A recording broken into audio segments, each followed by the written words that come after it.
So hi guys, இன்றைக்கி நம்ம இந்த வீடியோவில் என்ன பார்க்க போகிறோன்னா, ஃபஸ்ட்டு வந்து அப்பார்ட்மெண்ட் வெளியே தான் இருக்கேன். இந்த ஊரில் இந்த வீடியோவில் அபவுட் பாஷா பார்ட் 4 தான் பார்க்க போகிறோம். ஸோ இப்போ வந்து எங்கே இடத்துக்கு போகிறோம்னா, நம்ம வந்து குப்பை வந்து இந்த ஊரில் எப்படி போடுவாங்கன்னு தான் பார்க்க போகிறோம். ஒரு இதுக்கும் ஒரு கண்டெய்னர் வச்சுருப்பாங்க. நம்ம ஊரில் மக்கும் குப்பை, மக்காத குப்பை அப்படின்னு சொல்கிறதுக்கு இங்கே வந்து ஒரு பிரித்து வச்சுருப்பாங்க. அது மட்டும் இல்லாமல் எல்லாருக்குமே வந்து ஒரு சாவி கொடுத்துருவாங்க, குப்பை தொட்டியோட சாவி.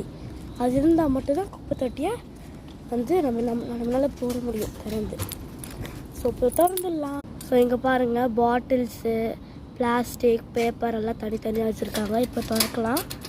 போன உடனே ஆட்டோமேட்டிக் லைட் எரியும். இங்கே நிறைய கண்டெய்னர்ஸ் வச்சுருப்பாங்க தனித்தனியாக. ஸோ அவ்வளோதான், பாய்.